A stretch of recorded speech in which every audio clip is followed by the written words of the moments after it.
Hi friends, once again welcome back on our YouTube channel.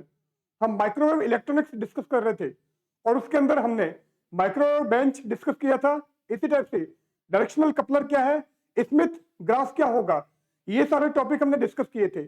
अब microwave bench का जो एक हमारा पार्ट है वो है फ्रीक्वेंसी मेजरमेंट। उसमें फ्रीक्वेंसी मीटर होता है। तो आज के लेक्चर में हम यहाँ पर डिस्कस करेंगे measurement of power and frequency. तो माइक्रोवेव बेंच के अंदर जो आपको पावर मेजर करना है या फ्रीक्वेंसी मेजर करनी है वो कैसे करोगे, वो यहां पर हम डिस्कस करते हैं। तो बिना किसी देरी के मूव करते हैं measurement of power and frequency.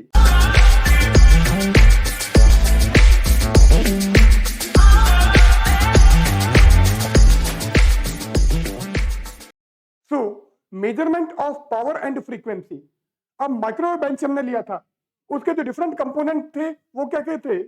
उसमें एक सिग्नल जनरेटर था, एक हमारा आइसोलेटर था, इसी टाइप से variable attenuator, frequency meter, slotted section, detector mount and VSWR meter. So these components are the part of microwave bench. अब यहां पर हमको पावर एंड फ्रीक्वेंसी मेजर करनी है, वो कैसे करोगे उसके बारे में यहां पर डिस्कस करते हैं। So here we will discuss about measurement of power and measurement of frequency. So these two topics we will discuss in our current lecture. Now सबसे पहले मेजरमेंट ऑफ माइक्रोवेव पावर। अब हमने सिग्नल जनरेटर लगा रखा है या microwave source लगा रखा है, वो क्या करेगा, वो माइक्रोवेव फ्रीक्वेंसी भेजेगा या माइक्रोवेव एनर्जी आगे सेंड करेगा। तो उसकी जो पावर होगी उसको कैसे मेजर करोगे उसके बारे में हम यहां पर डिस्कस करते हैं। Now measurement of microwave power. अब आपको माइक्रोवेव पावर मेजर करनी है तो उसके लिए कौन सा इंस्ट्रूमेंट काम में लोगे उसके बारे में हम यहां पर डिस्कस करते हैं। तो microwave power measurement is based on the principle that microwave power, when absorbed by a material, the temperature of the material rises and its resistance will change if the material has a non-zero temperature coefficient. Such a device is called bolometer. अब इसका principal क्या है, इसने ये बोला है कि microwave power जब किसी मटेरियल में से पास होती है तो उस मटेरियल का क्या होगा, टेम्परेचर चेंज हो जाएगा। तो टेम्परेचर चेंज के बेस पर हम पता करेंगे कि उसने कितनी पावर इमिट की थी। तो माइक्रोवेव पावर मेजरमेंट में क्या हो रहा है, आपका जो सिग्नल जनरेटर है या माइक्रोवेव जनरेटर है उसने क्या किया, माइक्रोवेव पावर सेंड की है और वो जो माइक्रोवेव पावर है वो किसी मटेरियल में से पास होगी।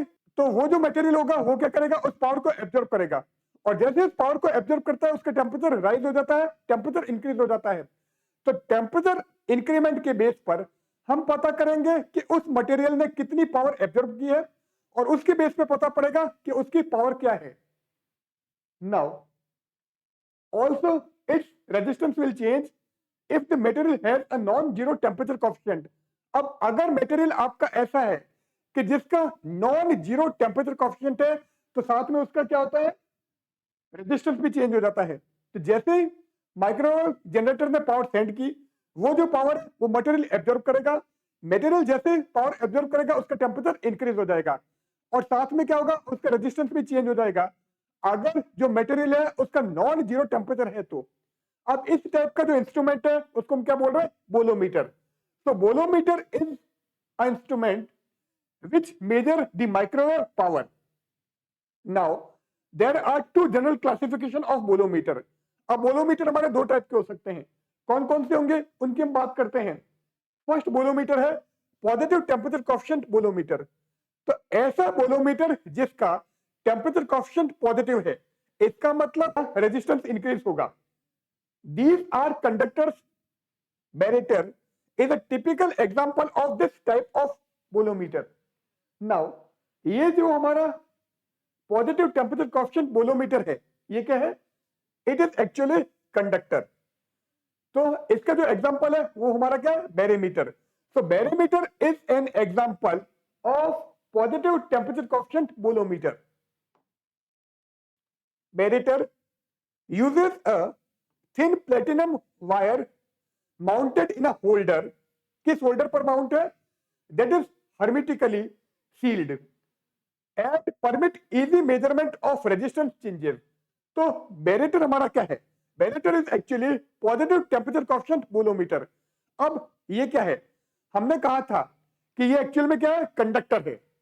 अब अगर हम बैरेटर की बात करें तो बैरेटर क्या यूज कर रहे हैं? Barretter uses a thin platinum wire. तो बैरेटर के अंदर थिन प्लेटिनम वायर है और ये कहां पर माउंट हो रहा है?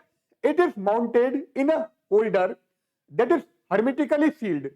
तो एक ऐसे होल्डर पर इसको हमने माउंट किया है that is hermetically sealed and it permit easy measurement of resistance changes. अब ये क्या कर रहा है? It permit easy measurement of resistance changes. तो जैसे टेम्परेचर चेंज होगा तो उसका रेजिस्टेंस चेंज होगा, तो रेजिस्टेंस चेंज को ये इजीली मेजर करता है। Now the time constant of the barometer is of the order of 100 microsecond. तो टाइम कांस्टेंट इसका बहुत कम है, 100 माइक्रोसेकंड है। इसका मतलब जैसे ही टेम्परेचर चेंज हुआ ये इजीली इसको मेजर कर लेगा।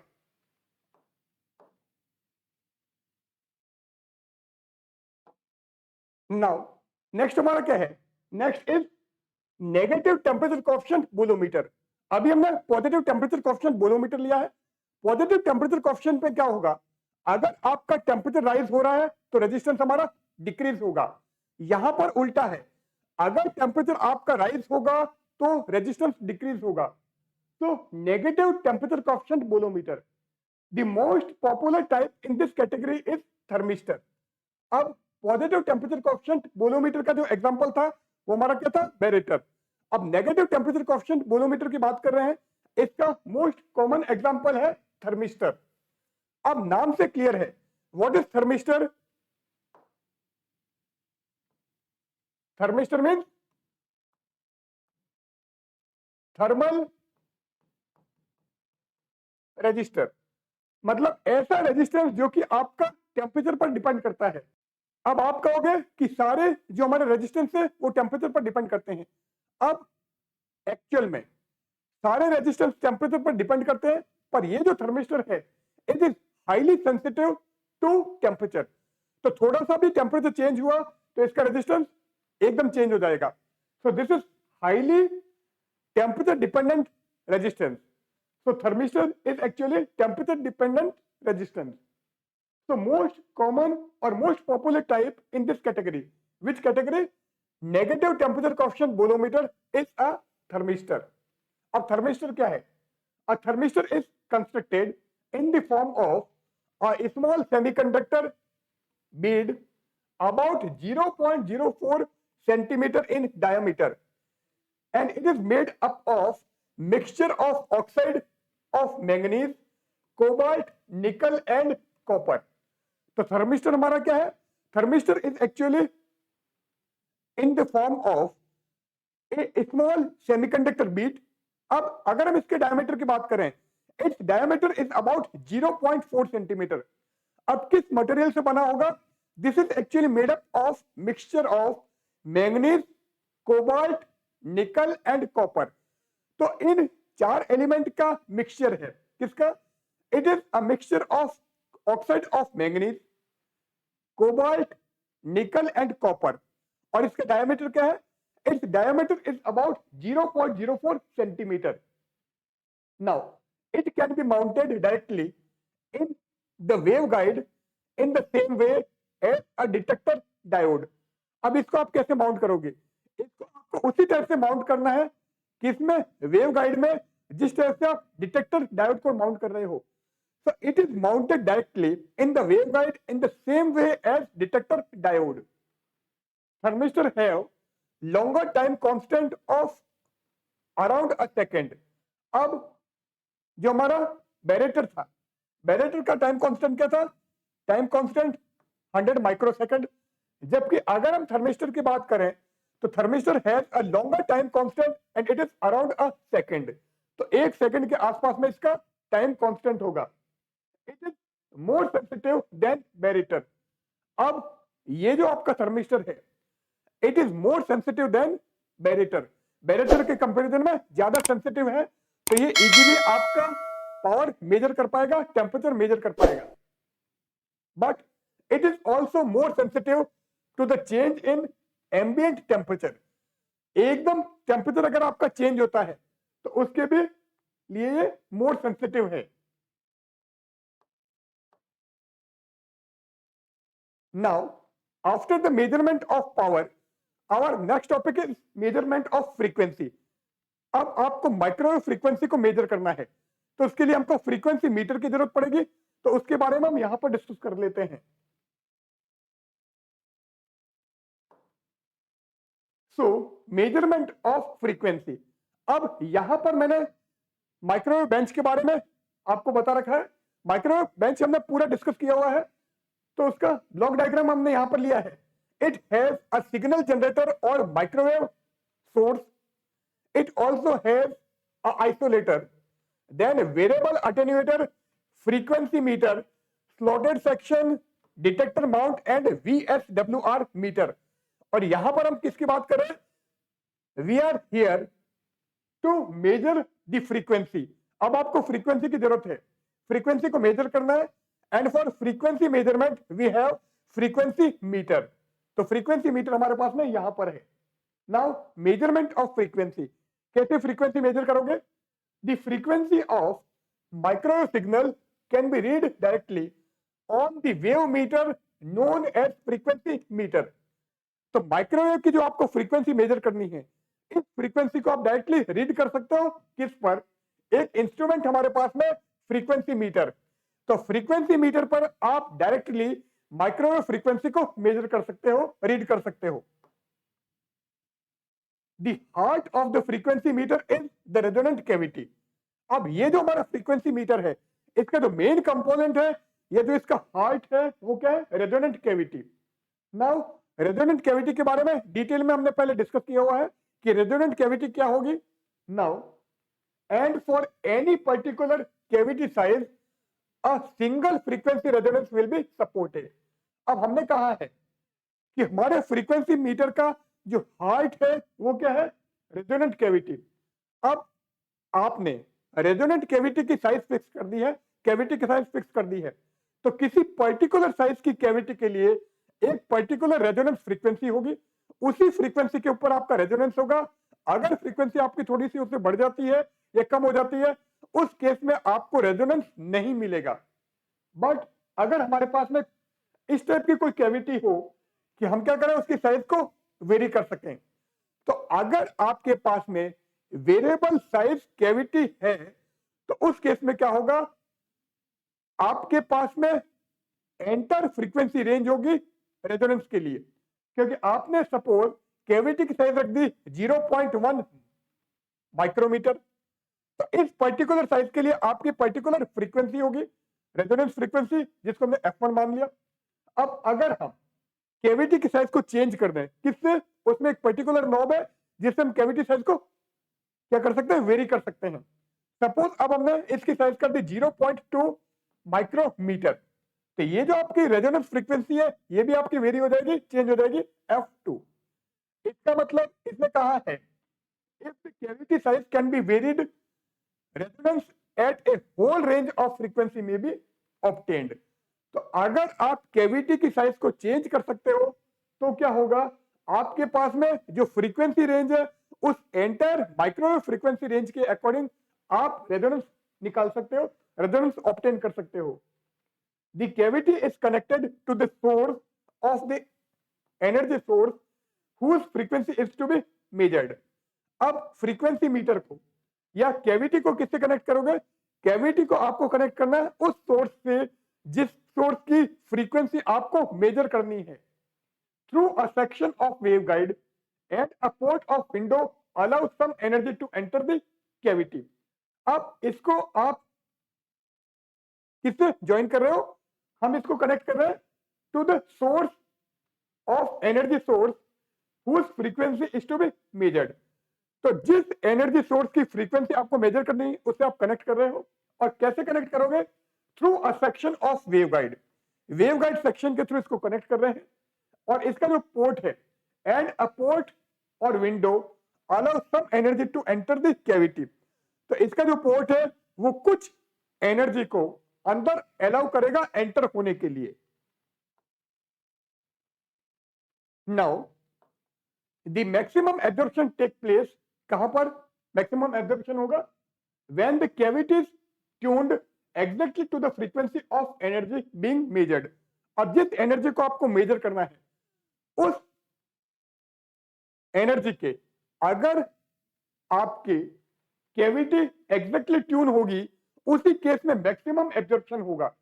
So maximum absorption takes place only when the cavity is tuned exactly to the frequency of the energy being measured। तो जिस एनर्जी की फ्रीक्वेंसी आपको मेजर करनी है, जिस एनर्जी सोर्स की फ्रीक्वेंसी आपको मेजर करनी है, अगर उससे एग्जैक्टली आपकी कैविटी ट्यून हो जाती है, उसी केस में मैक्सिमम एब्जॉर्प्शन होगा। The greatest accuracy, the Q of the cavity is made very high. तो ग्रेटेस्ट एक्यूरेसी के केस में कैविटी का क्वालिटी फैक्टर आपका हाई होना चाहिए। It indicates that the tuned circuit is extremely sharp, absorbing a maximum of energy at the exact frequency and much less at slightly different frequency. अब ये बोल रहा है कि क्वालिटी फैक्टर आपका हाई होना चाहिए। क्वालिटी फैक्टर हाई है, इसका मतलब एक पर्टिकुलर फ्रीक्वेंसी पर, जिसको हम रेजोनेंस फ्रीक्वेंसी बोल रहे हैं, उस केस में क्या होगा, वहां पर क्या है, आपकी जो पावर एब्जॉर्ब हुई है वो मैक्सिमम होगी।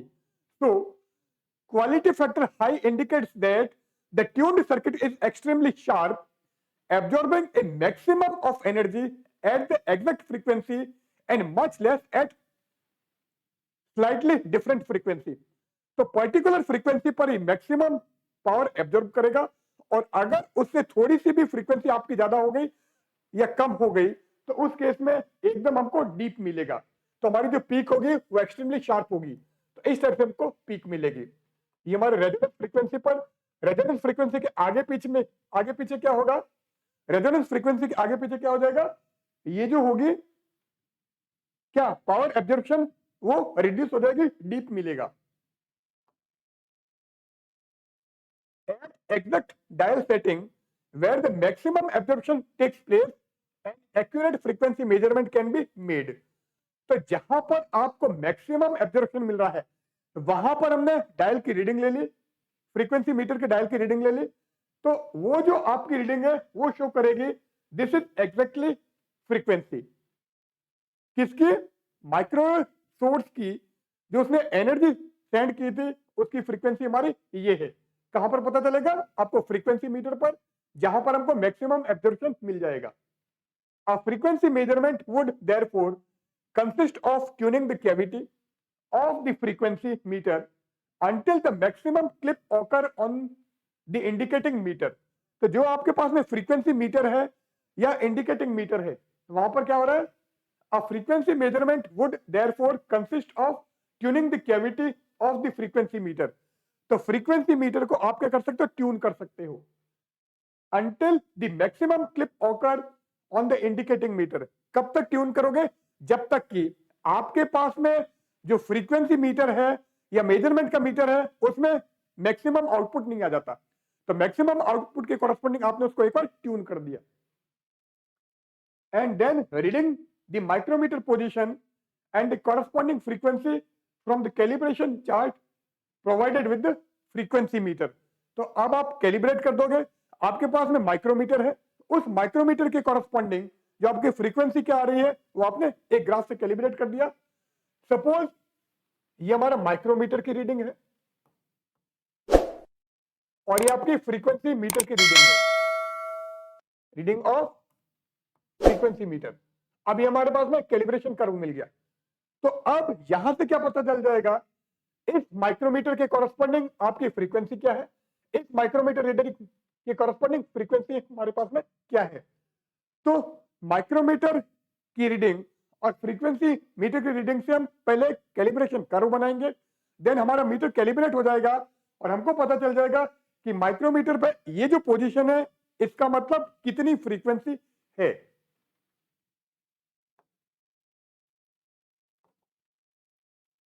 So what is this? This is actually resonant cavity frequency meter with adjustable sorting plunge।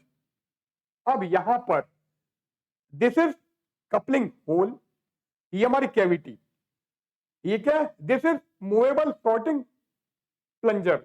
इसको आप अंदर बाहर कर सकते हो। हियर वी हैव स्लीव और ये हमारा टर्निंग स्क्रू। तो टर्निंग स्क्रू, ठीक है, आप इसको घुमा रहे हो तो यहां से आपको सर्कुलर स्केल रीडिंग मिल जाएगी, यहां से हमको मेन स्केल रीडिंग मिल जाएगी। ये हमारी कैविटी है, कैविटी के अंदर क्या हो रहा है, ये अंदर बाहर हो रहा है। So this is movable plunger and this is coupling hole. So this is actually resonant cavity frequency meter with adjustable shorting plunge. तो प्लंज को आप अंदर बाहर कर सकते हो। नाउ फ्रीक्वेंसी मेजरमेंट, ये हमने माइक्रोवेव बेंच का डायग्राम दिखा दिया है और फ्रीक्वेंसी मीटर से अब हम फ्रीक्वेंसी मेजर करेंगे। वो कैसे करोगे, the frequency metre cavity should be of resonance at the unknown frequency. Unknown frequency पे ये क्या होना चाहिए, ऑफ रेजोनेंस पोजीशन पर होना चाहिए, ऑन रेजोनेंस पोजीशन पे नहीं होना चाहिए। ऑफ रेजोनेंस पोजीशन पे हमको क्या करना है, फ्रीक्वेंसी मीटर कैविटी को एडजस्ट करना है। Now the attenuator should be adjusted to provide about 6 to 10 decibel loss। और ये जो आपका अटेन्यूएटर है, वेरिएबल अटेन्यूएटर हमारे पास में है। सो ये जो अटेन्यूएटर है इसको आपको सेट करना है किस पर, it is adjusted to provide about 6 to 10 decibel loss. तो 6 to 10 डेसिबल लॉस पर आपको इसको एडजस्ट करना है। Now active the microwave source and switch to square wave modulation। अब ये जो आपका सिग्नल जनरेटर है या माइक्रोवेव सोर्स है, इसको आप ऑन करो, एक्टिव करो और इसको किस पे स्विच करना है, switch to square wave modulation. Square wave modulation पर इसको सेट करना है। Now vary the amplitude and frequency for a peak reading in a standing wave ratio meter. अब आपको क्या करना है, वेरी करना है। किसको वेरी करना है, very the amplitude and frequency. Amplitude को वेरी करना है और फ्रीक्वेंसी को वेरी करना है। फ्रीक्वेंसी कितनी होनी चाहिए, इट इज अबाउट 1 किलोहर्ट्ज। इससे क्या होगा, for a peak reading in the standing wave ratio meter. तो ये जो हमारा SWR मीटर है या VSWR मीटर है, इस पर आपको क्या मिला, पीक मिले। उस पीक के लिए आपको क्या करना है, एम्पलीट्यूड एंड फ्रीक्वेंसी को वेरी करना है। अबाउट फ्रीक्वेंसी आपको 1 किलोहर्ट्ज रखनी है और आपको एम्पलीट्यूड वेरी करना है। Now if necessary adjust the meter's gain control and precision attenuator so that needle is on the 0 degree mark on the right hand side of scale. अब आपके पास में जो स्केल है, किसकी, मीटर की जो स्केल है, राइट हैंड साइड है, वो आपका अबाउट 0 डिग्री मार्क पर आ जाए।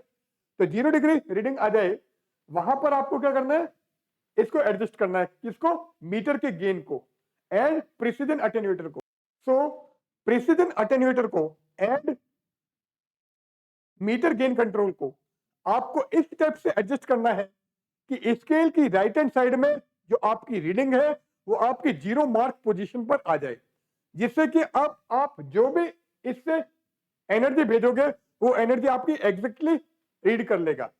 तो हमने क्या किया है, इस स्केल को, किसके, प्रिसिजन अटेन्यूएटर और गेन कंट्रोल को इस टाइप से एडजस्ट किया है कि राइट हैंड साइड की जो हमारी स्केल है वो 0 मार्क पर आ जाए। अब जो भी आप सेंड करोगे वो मीटर पर पड़ेगा, तो वही आपकी एक्चुअल रीडिंग होगी। Now adjust the size of the cavity. Cavity की साइज को भी आपको एडजस्ट करना है। कहां पर एडजस्ट करना है, अंटिल रेजोनेंस ऑकर। जब तक कि रेजोनेंस नहीं मिल जाए तब तक आपको कैविटी की साइज में एडजस्ट करनी है। तो हमने बोला है फ्रीक्वेंसी मीटर का जो हार्ट है वो क्या है, कैविटी रेजोनेटर। तो कैविटी रेजोनेटर को भी आपको एडजस्ट करना है। कब तक एडजस्ट करना है, जब तक कि आपको रेजोनेंस नहीं मिल जाए। क्योंकि हमने कहा था कि हर कैविटी साइज के कॉरस्पॉन्डिंग एक पर्टिकुलर फ्रीक्वेंसी होगी जहां पर आपको रेजोनेंस मिलेगा। अब आपने कैविटी की साइज को वेरी कर रहे हो और कैविटी की साइज को तब तक वेरी करोगे जब तक कि हमको रेजोनेंस नहीं मिल जाता। Now a small amount of microwave energy from the waveguide will be delivered to cavity। अब आप क्या करोगे, कैविटी को एनर्जी डिलीवर करोगे। Small amount of microwave energy हम डिलीवर करेंगे, कहां से, वेवगाइड से। And appreciable deep in the standing wave ratio meter will be indicated.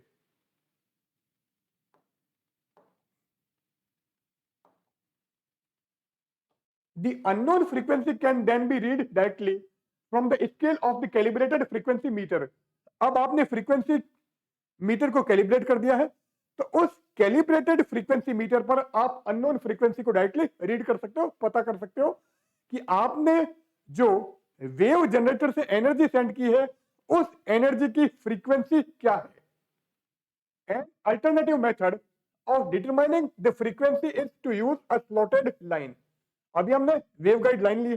Frequency measurement का अल्टरनेट मेथड क्या है? We use a slotted line. तो आप फ्रीक्वेंसी को मेजर करने के लिए स्लॉटेड लाइन भी यूज कर सकते हैं. The slotted line is terminated bye a short circuit so that a standing wave pattern appears. तो ये जो आपकी स्लॉटेड लाइन है इसको आप टर्मिनेट कर सकते हो किससे? The slotted line is terminated bye a short circuit. तो शॉर्ट सर्किट यूज करके इस स्लॉटेड लाइन को आप क्या कर सकते हो? टर्मिनेट कर सकते हो. So that a standing wave pattern appear, जिससे कि आपको एक स्टैंडिंग वेव पैटर्न मिले.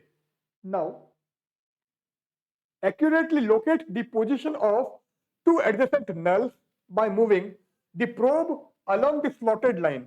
अब हम slotted line यूज कर रहे हैं, तो slotted line पे जो आपके पास में रीडिंग है, रीडिंग किसकी लेनी है? नल पॉइंट की. तो आपको टू एडजेसेंट नल पॉइंट की पोजीशन नोट करनी है. किस पर? स्लॉटेड लाइन पर. और इन दो नल पॉइंट के बीच का जो डिफरेंस होगा, this is actually lambda g by 2, half guide wavelength के इक्वल होगा. Accurately locate the position of two adjacent nulls by moving the probe along the slotted line. तो स्लॉटेड लाइन के along आप क्या करोगे? प्रोब को move कराओगे. Slotted line हमने पूरा डिस्कस किया हुआ है. तो स्लॉटेड लाइन के अक्रॉस आपने प्रोब को मूव कराया, तो प्रोब को मूव कराओगे और आप नोट करोगे कि नल पॉइंट आपको कहां मिल रहा है. तो हमको दो नल पॉइंट की पोजीशन नोट करनी है. These two positions are represented by half a guide wavelength lambda g by 2. तो ये जो आपके दो नल पॉइंट के बीच का जो डिफरेंस है, this is actually guide wavelength या हाफ गाइड वेवलेंथ, जिसको हमने लैम्डा जी बाई 2 कहा है. Free space wavelength is lambda equal to lambda g root of 1 plus lambda g upon 2a whole square है. फ्रीक्वेंसी जो आप calculate करोगे उसके लिए फॉर्मूला हमारे पास में है. Frequency in terms of gigahertz is equal to 30 by lambda in terms of centimeter. और लैम्डा क्या है? Lambda is free space wavelength, जो हमारे इस फॉर्मूले से निकलेगा. लैम्डा जी हमारा गाइड वेवलेंथ है और लैम्डा जी बाई 2 क्या था? Lambda g by 2 is half guide wavelength. Now, the accuracy of the result depends partly on the measurement of accuracy of the waveguide inner wall dimension A. तो waveguide का जो inner wall dimension है A, उसकी जो आपकी size है या measurement है उस पर डिपेंड करेगा क्या? हमारे रिजल्ट की accuracy. The overall accuracy obtained is of the order of plus minus 1%. The overall जो आपकी एक्यूरेसी है किसकी? फ्रीक्वेंसी मीटर की, वो आपकी प्लस माइनस 1% तक होगी. So this is the way by which we can find और ऑब्टेन द फ्रीक्वेंसी. तो फ्रीक्वेंसी मीटर से आप कैसे माइक्रोवेव सोर्स की फ्रीक्वेंसी मेजर कर सकते हो, वो यहां पर हमने लिया है.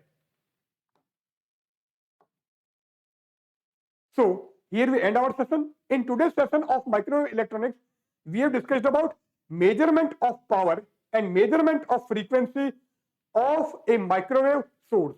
तो माइक्रोवेव सोर्स की आप पावर कैसे मेजर करोगे और फ्रीक्वेंसी मीटर यूज करके या स्लॉटेड लाइन यूज करके किस टाइप से आप फ्रीक्वेंसी मेजर करोगे, उसके बारे में डिटेल में हमने यहाँ पर स्टडी की है. तो यहाँ पर हम आज का हमारे लेक्चर एंड करते हैं. हम टाइम टाइम पर आपके सामने और नए नए लेक्चर लेकर आते रहेंगे. तब तक के लिए गुड बाय.